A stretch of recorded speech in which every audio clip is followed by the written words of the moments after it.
Hey there guys, I'm Will and welcome to FP1, and we have had a massive bombshell in terms of the summer silly season news. Red Bull have taken the decision to drop Pierre Gasly and replace him with Alexander Albon from Belgium onwards. Now this comes as a pretty big surprise for pretty much everyone. I think we were all expecting Gasly to remain at Red Bull at least to the end of the season, just because of the comments that Christian Horner and Helmut Marko had all put out.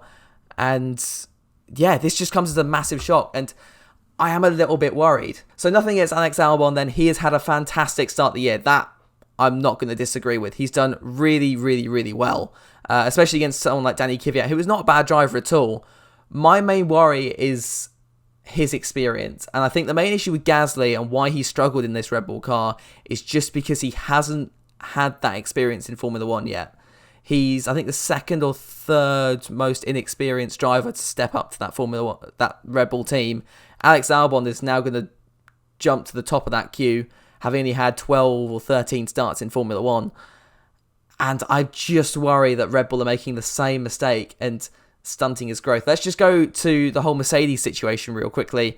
Toro Rosso ruled out putting George Russell in that top tier car, mainly because it doesn't give him the opportunity to progress as a driver and learn. He's got to have got to that point where he's confident and at almost the peak of his driving ability before we can step up to that top team, because there's not much more he'll be able to learn from there, just due to the way that team works and the kind of performances they're looking for. There's not going to be any room for error.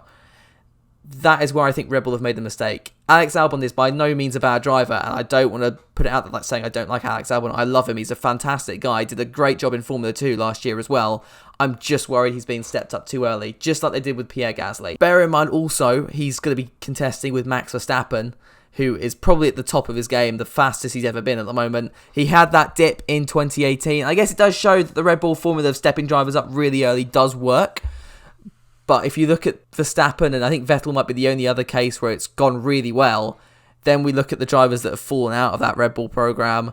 So Danny Kvyat stepped up to that team very early after a year in Toro Rosso. After a year and a half, he was dropped. And now Pierre Gasly as well. I just worry that Alexander Albon could suffer the same fate if he can't find his feet quickly enough. And it does worry me a little bit, because he is a fantastic driver. And I fear that we could see him fall off the grid if we have a repeat of Gasly. And it's a difficult one. It is a really difficult one. It's all, yeah, we're just going to see how he does in Belgium, I think. And I think I might make another video after Belgium, just analysing his performance. I just hope that Red Bull go easy on him and appreciate that he has been in F1 for only half of a year and he's stepping up to a top team, which is crazy. I don't think... Yeah, I'm trying to think the last time someone stepped up to a top team so quickly was probably someone like Lewis Hamilton in 2007 with McLaren, where he just stepped straight into it. And yeah, that worked. But I can't think of a time where a rookie has been in a top team quicker than that. Yeah, no, I think it must be. So, big shocks there. Massive shocks. Let me know what you think down in the comments below, and I will see you guys in the next one.